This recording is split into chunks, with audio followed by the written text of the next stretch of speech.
Assalamualaikum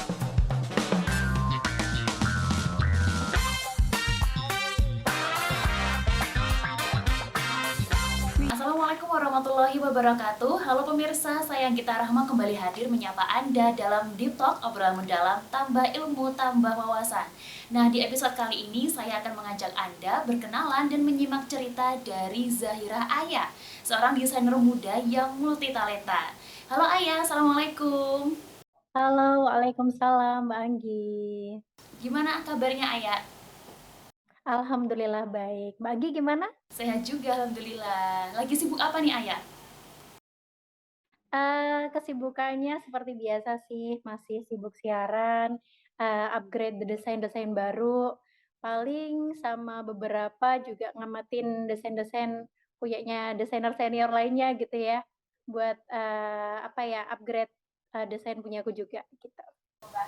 Oke, sebenarnya Aya tuh udah sejak kapan sih suka merancang busana? Oke, kalau untuk merancang busana sendiri sebenarnya sudah di tahun 2012 ya, waktu itu aku masih di kelas 3 SMP, waktu itu aku masih sekolah di madrasah sih, jadinya belum tahu banyak tentang, apa ya, dunia fashion. Kemudian di SMA rencananya tuh pengen banget masuk jurusan tata busana gitu, karena memang, kayak merasa passion-nya di situ gitu. Akhirnya tapi mungkin karena ada kendala jadi SMA-nya juga masih di madrasah, akhirnya pengennya pas kuliahnya gitu. Tapi kenapa ini, pas waktu kuliah itu ngerasa kayak minat desainnya malah kurang gitu. Akhirnya aku malah ambil jurusan broadcasting waktu itu, tapi setelah masuk kuliah, 2 tahun, 3 tahun kuliah, baru menyadari ternyata aku tuh punya potensi besar yang di mana harus dikembangkan gitu.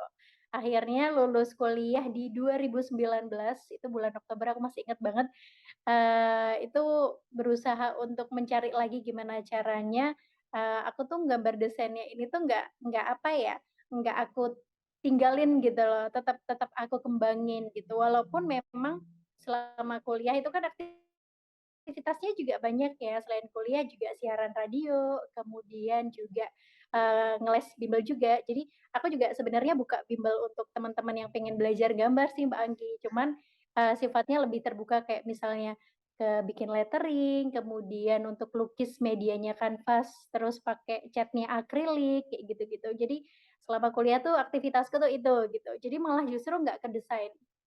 Kemudian setelah kuliah itu tuh bener-bener yang nganggur banget, yang aku kerjaannya cuman siaran, pulang tanpa kuliah ya, karena waktu itu kuliahnya udah selesai.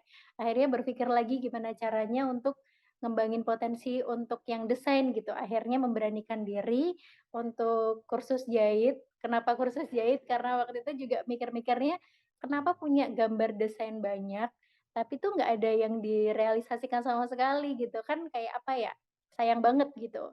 Akhirnya waktu itu aku cuman berpikirnya gini, aku kan orangnya nggak sabaran gitu ya, emang bisa ya jahit gitu. Tapi, apa ya, setelah, itu aku coba, aku putuskan, terus punya komitmen untuk gimana caranya, kursus ini selesai sampai akhir, walaupun nanti mungkin aku akan lebih tahu lagi sebenarnya potensiku di jahit atau di desain atau di mana, yang penting aku mencoba dulu dan pada akhirnya bisa gitu. Nah, tadi Ayah udah cerita pertama kali merancang baju tuh di tahun 2012 pas masih SMP sampai 2019 akhirnya kursus jahit. Nah, kapan nih pertama kali Ayah tuh bener-bener bisa menghasilkan karya baju rancangan sendiri dan waktu itu baju apa sih yang dibikin sama Ayah?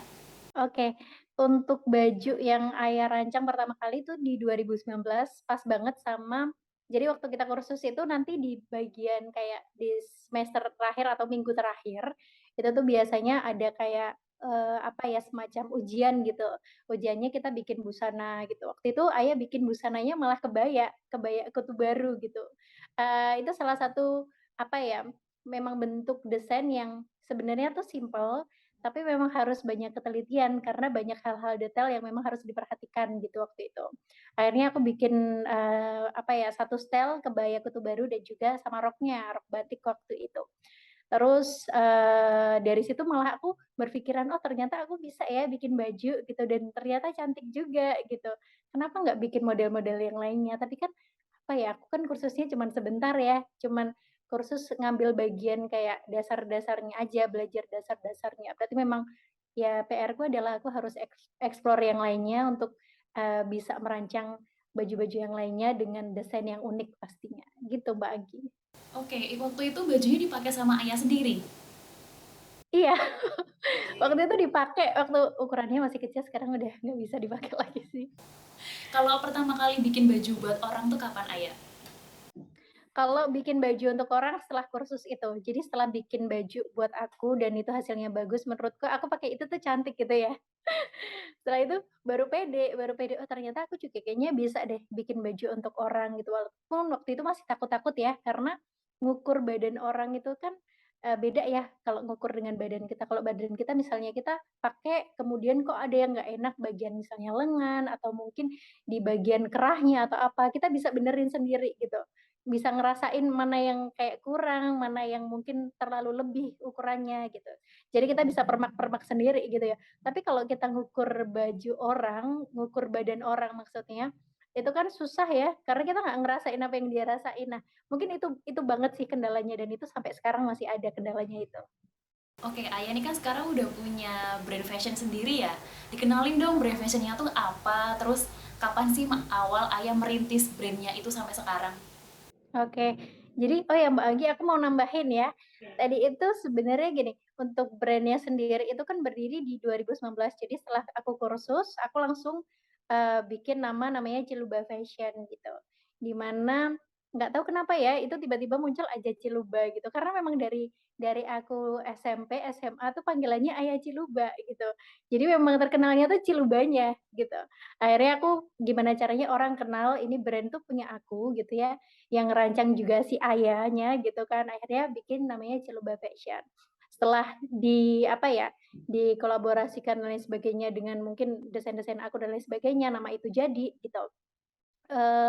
Di 2020 awal yang tadi aku ceritain sudah bikin beberapa baju gitu, pada akhirnya itu kan 2020 kita awal pandemi ya, di Indonesia ya, di seluruh dunia itu awal pandemi, eee Ayah dan tim juga banting setir nih gitu. Karena mikirnya gini, kalau baju di momen yang seperti ini kayaknya untuk naiknya susah deh gitu. Akhirnya kita bikin gimana caranya supaya tetap sifatnya berarah ke fashion, masih ke fashion, kita bikin-bikin masker yang 3 dimensi gitu. Tapi masih berkaitan dengan tenun, batik, lurik, seperti itu. Dan motif, apa namanya, katun lainnya yang mendukung gitu. Tapi memang arahnya adalah, kita tetap ke busana gitu, tapi waktu itu hanya selingan aja sih, karena waktu pandemi kita tuh masih bingung gitu ya, ini mau mau kita opening-in, baju-baju yang kita sudah desain atau gimana nih gitu. Karena kalau pandemi orang pasti butuhinnya nggak cuman baju gitu, tapi ada perangkat lainnya kayak misalnya masker yang tadi aku bilang. Seperti itu Mbak Anggi. Oke, sempet down nggak sih? Karena wah udah ready nih, udah punya brand, tapi ternyata ada COVID. Terus jadi kayak kan jadi tertunda tuh apa yang mau Ayah lakukan, launchingnya juga jadi tertunda. Sempet kayak down nggak sih si Ayah? Awalnya down banget ya Mbak Anggi gitu, karena takutnya gini, "Aduh ini tuh aku mau memulai, tapi kok malah diginiin sih?" Gitu, "Apa ya rencana Tuhan buat aku?" Gitu kan waktu itu. Tapi justru pada, 2 bulan awal kita bikin-bikin masker, apa ya, pemasukannya tuh membludak gitu loh. Jadi banyak teman-teman yang gabung jadi reseller, karena waktu itu kayaknya 3D pertama itu nggak cuman aku sih, ada sebenarnya kompetitor lainnya gitu. Tapi maksudnya, kayaknya tuh jarang banget yang bikin, tenun, lurik, batik dijadiin masker, karena pada rata-rata itu kan masker yang dipakai itu kan kain-kain katun biasa gitu ya. Dan aku memberanikan diri untuk ini, sebenarnya rada takut juga gitu ya, karena ini tuh barang mahal gitu ya, ada yang beli nggak ya gitu. Ternyata memang pasarnya tuh ada, Mbak Anggi gitu. Bahkan teman-teman yang dari maksudnya kayak misalnya aku ambil tenun dari Sumba gitu ya, teman-teman yang dari Sumba itu malah jadi gabung reseller-nya Ayah gitu. Jadi malah rezekinya tuh di situ dan di tahun pertama itu tuh malah kita apa ya, produksi maskernya membludak, Ayah dibantu sama beberapa tim yang bantu di rumah juga, sempat off siaran juga gara-gara pesanan yang membludak. Jadi, ya jalannya Tuhan di situ buat Ayah untuk itu juga sebenarnya untuk membangun modal juga ya, akhirnya termodal juga gitu ya dari dana itu. Ya pemirsa, usai jeda kami akan kembali dengan cerita menarik lainnya dari Zahira Aya, tetap di Deep Talk obrolan mendalam, tambah ilmu, tambah wawasan.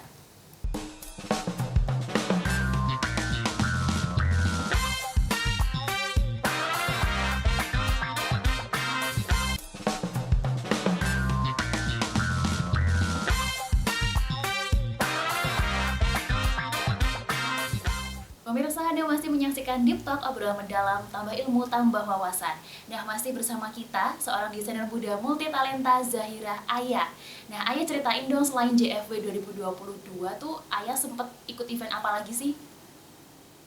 Oke, jadi event yang pernah Aya ikutin, sebelum, Jogja Fashion Week kemarin, itu ada yang namanya, Asmat Pro, Talent Show yang memang itu diadakan, di bulan Januari kemarin, di awal 2022.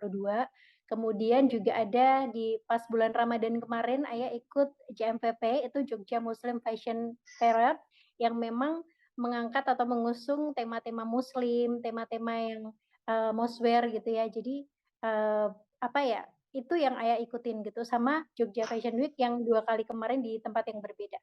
Oke, setelah 2 tahun, Aya udah punya brand sendiri, bahkan udah ikut beberapa kali event fashion. Nah, Aya tuh sebenarnya tuh desainer yang seperti apa sih? Soalnya kan biasanya tiap desainer tuh mereka udah punya ciri khas, udah punya apa ya, keunikan sendiri. Aku tuh khusus desainer yang kayak gini nih. Nah, Aya tuh yang kayak gimana? Kalau Ayah sendiri sebenarnya di awal, kita tuh memang sudah berkomitmen untuk menjadi desainer, Ayah dan teman-teman ya, karena memang ada teman-teman yang bantu juga, jadi kayak briefing-nya kita bareng-bareng, kita tuh pengen, ke model-model modes. Modes itu adalah gaya busana yang memang tertutup, dengan karakter yang tidak mengekspos tubuh atau tidak transparan, atau mungkin mengekspos tubuhnya tuh atau kulit itu tuh nggak secara berlebihan gitu, Mbak Anggi, gitu. Namun seiring berjalannya waktu, perkembangannya ke sini, makin ke sini, itu tuh malah banyak teman-teman yang datang, teman-teman yang, request untuk yang misalnya, "Ayah dibikinin baju dong Ibu," gitu, yang, modelnya karena Ibu nggak berhijab gitu, pengen pengen banget, kayak yang kemarin di-show-in tapi, dibikin pendek bisa nggak gitu, atau mungkin yang kerahnya begini, atau yang, modelnya seperempatan gitu, atau mungkin yang satu style sama celana tapi celananya juga seperempatan, kayak gitu-gitu. Dan justru itu malah membuat, apa ya, Ayah jadi lebih luas lagi gitu, mau bergeraknya kemana gitu. Karena memang seorang desainer kan memang harus memutuskan ya Mbak Anggi ya, nggak boleh yang kita kemarin bikin kebaya, sekarang bikin apa gitu, itu nggak bisa gitu, karena memang kita harus fokusnya ke satu bidang, ke satu kita tuh mau yang seperti apa, dan itu tuh yang sulit gitu ya. Apalagi di awal-awal Ayah, maksudnya Ayah kan masih baru banget ya, masih junior sekali gitu kan. Jadi, sedikit sulit tapi alhamdulillah dibantu sama teman-teman customer, sama teman-teman, pembeli baru gitu yang memang, ngasih masukan, "Mbak mendingan gini aja deh bagus, ini gini deh bagus," gitu.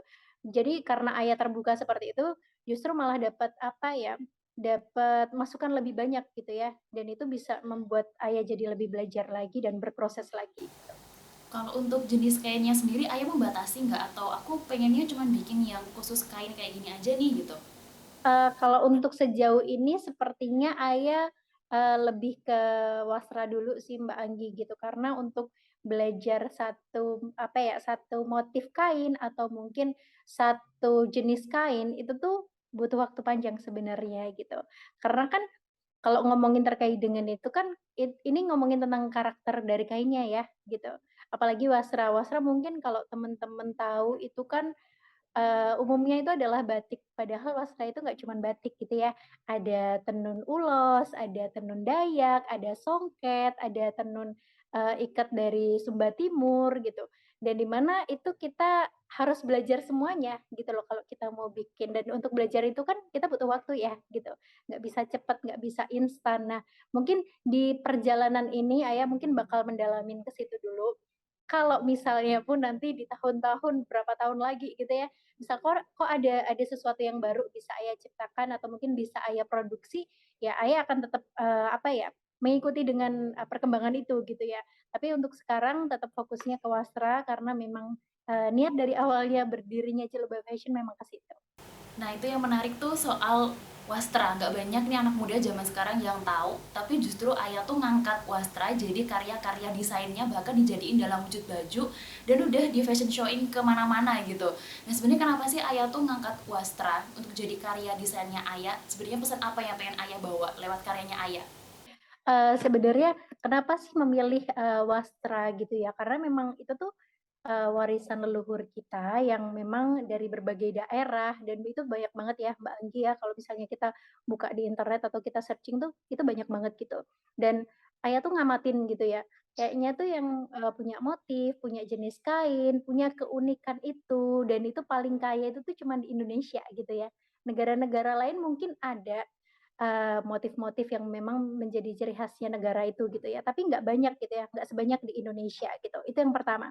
Kemudian yang kedua, Ayah tuh lihat, dari, peminatnya sendiri ya gitu.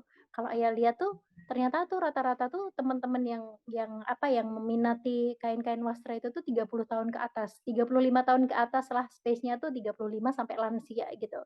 Nah, Ayah tuh ngelihat gitu ya, ini anak-anak mudanya kemana gitu, eee apa iya nggak sepeduli itu? Kan enggak ya, pasti enggak. Pasti mereka peduli, cuman mungkin belum ada yang mengemasnya dengan gayanya mereka, belum ada yang mengemasnya dengan style-nya mereka, dan itu tuh PR-nya Ayah gitu. Gimana caranya untuk ngajak, tapi bukan bukan nyuruh ya, bukan nyuruh untuk make gitu ya, tapi mengajak untuk menyadarkan teman-teman supaya nggak hanya melek digital aja gitu ya, tapi juga melek tentang pengetahuan wastra, tentang kekayaan wastra yang sebenarnya Indonesia milikin, nggak ada di negara lain dan itu tuh yang paling penting sih gitu. Karena penerusnya Indonesia kan nanti juga milenial ini gitu, gimana caranya supaya mereka juga, harus jatuh cinta sama wastra itu PR besar Ayah sih sampai sekarang. Ya keren banget ya ngomongin wastra. Jujur aja aku tuh baru tahu soal wastra tuh karena mau talk show sama Ayah terus searching dulu wastra tuh apa sih gitu, kenapa Ayah tuh tertarik di situ, dan ternyata jawabannya memang untuk ya kalau bukan kita yang masih muda mau siapa lagi kan yang mau nerusin untuk wastra tuh tetap ada gitu di Indonesia.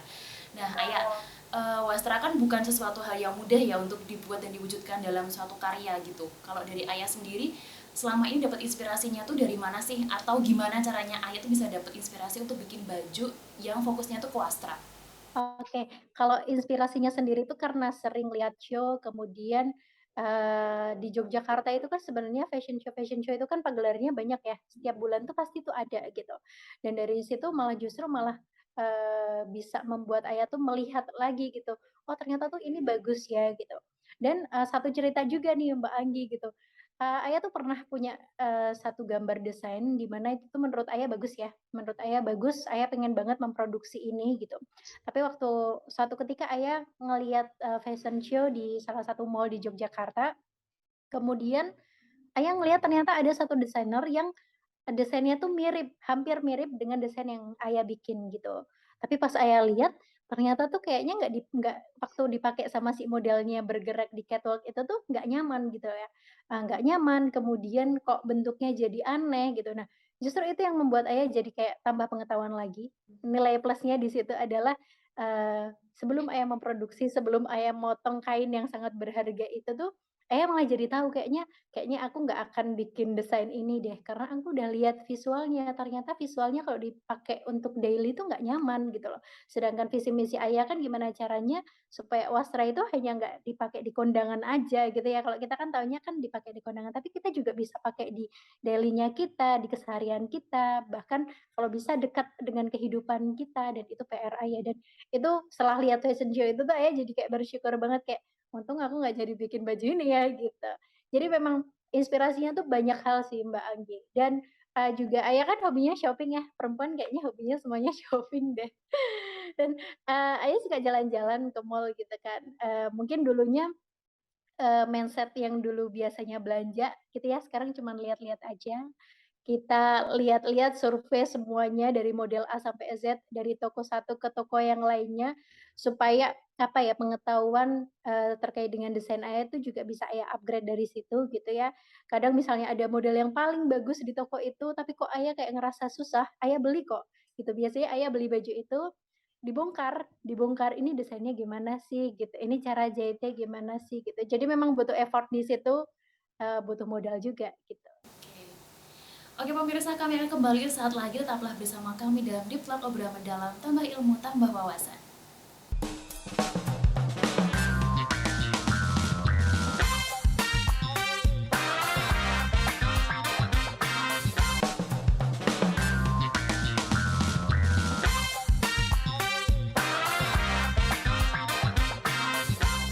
Pemirsa, Anda masih menyaksikan Deep Talk obrolan mendalam, tambah ilmu, tambah wawasan bersama saya Gita Rahma dan Zahira Aya, seorang desainer baju multi talenta dari Yogyakarta. Nah, kalau dari orang terdekat gimana Aya supportnya? Oke, kalau dari orang terdekat alhamdulillah semuanya support, dari orang tua, kedua orang tuanya semuanya support, dari keluarga besar support, dari teman-teman terdekat, teman-teman kantor, teman-teman, kuliah juga support semuanya ya. Jadi memang nggak ada kendala apa-apa sih. Cuman memang yang menjadi, apa ya, satu kendala itu adalah lebih kepada tenaga kerja yang sekarang gitu. Karena memang ayah kan juga di sini kan mengelola teman-teman, SMK ya, yang memang pengen belajar bareng sama ayah dari nol, yang memang fokusnya ke tata busana. Jadi, ada teman-teman ayah dari tata busana juga yang jadi tim di Ciluba Fashion gitu, ada 4 orang yang memang juga, apa ya, untuk menjadi satu ini kan juga susah ya, paling itu doang sih kendalanya, tapi mereka juga support sama yang ayah buat karena kita, apa ya, kita kan bareng-bareng bikinnya ini, jadi kita anggap Ciluba Fashion tuh milik kita bersama sih, gitu.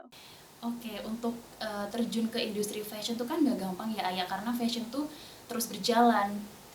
Ke depan tuh mesti bakal ada banyak model yang baru lagi gitu-gitu. Nah, ada nggak sih ketakutan dalam diri Ayah untuk nyemplung ke dunia industri fashion? Terus dari Ayah sendiri tuh gimana sih cara menghadapinya? Kalau ketakutan, Ayah rasa semua orang tuh pasti, apa ya, Mbak Anggia, pernah merasakan ini gitu ya, bukan cuma rasa ini aja, tapi pasti pernah mengalami ini juga. Dan di kondisi yang, ini juga kita tuh masih baru, posisinya Ayah masih baru, masih sangat belia gitu ya di bidang ini gitu, masih banyak belajar dan eksplor lagi banyak hal. Karena kalau ngomongin wastra juga kita kan, harus tahu juga ya terkait dengan filosofinya, dengan kainnya, dengan motifnya gitu. Dari sini jadi lebih tahu lagi gitu bahwasanya memang perjalanan untuk ke dunia fashion itu tuh bisa sangat panjang gitu, dan Ayah masih berproses sampai sekarang. Kalau dari Ayah sendiri, untuk menjadi seorang desainer tuh apa aja sih yang dibutuhin selain kemampuan bikin desain dan jahit baju? Untuk Ayah sendiri untuk menjadi seorang desainer ini kan masih PR banget gitu ya, tapi kita nggak cukup hanya bisa ngedesain dan menjahit aja loh Mbak Anggi gitu. Pengetahuan kita tuh harus banyak sekali gitu. Kita harus tahu karakter orang, karakter gini, kadang-kadang banyak teman-teman yang berduit gitu ya, pengen banget memasrahkan semua, kebutuhan fashion-nya itu ke desainer. Itu tuh banyak banget gitu. Dan kita harus menganalisis ini orangnya seperti apa. Apa sih, baju-baju yang memang cocok untuk mereka gunakan, yang pas, yang nggak norak, yang tetap elegan, yang nggak apa ya, nggak kesulitan ketika mereka pakai dan, itu juga belajarnya panjang gitu. Kemudian untuk menjadi seorang desainer sendiri juga kita tuh harus mengolah semuanya ya, mengolah rasa, mengolah pikiran kita, kesabaran kita, feeling kita gitu. Karena kalau kita nggak main feeling, satu busana tuh nggak akan jadi loh Mbak Anggi gitu. Karena banyak banget, tantangan-tantangan di situ, di mana kita harus memperkirakan ya misalnya untuk ukuran gitu. Dan semuanya itu tuh butuh jam terbang sih gitu. Kesabaran juga perlu. Oke, kedepannya apa sih yang pengen Ayah capai di industri fashion ini? Ke depan yang bakal Ayah capai, harapannya gitu ya, Ayah bisa mengajak teman-teman milenial untuk menggunakan wastra Nusantara Indonesia pastinya gitu. Dimulai dengan hal-hal yang paling kecil, menggunakan produk-produk yang paling kecil gitu. Kemudian, harapannya di depannya adalah supaya gimana caranya wastra Nusantara ini tuh nggak tenggelam dengan apa ya, seiring berjalannya waktu gitu ya, dan harus tetap ada. Nah, keberadaannya Wastra Nusantara ini tetap ada itu adalah dengan dukungan dari teman-teman milenial semuanya untuk ikut mencintai, ikut apa ya, menggunakan gitu ya. Karena kita tuh sebenarnya mutualisme ya Mbak Anggi gitu. Ada pembuat harus ada, pemakainya juga gitu. Kalau semuanya jadi pembuat, ini nggak ada yang makai gitu. Kalau semuanya menjadi pemakai, nggak ada pembuat, ini juga nggak akan bisa. Jadi kita semuanya harus mutualisme. Ketika ada yang pembuat, ada juga yang memakai dan itu yang bikin Wasra Nusantara jadi tetap hidup sampai nanti gitu, Mbak Anggi. Pemirsa, terima kasih atas kebersamaan Anda. Saya Gita Rahma dan kru yang bertugas pamit. Wassalamualaikum warahmatullahi wabarakatuh. Sampai jumpa.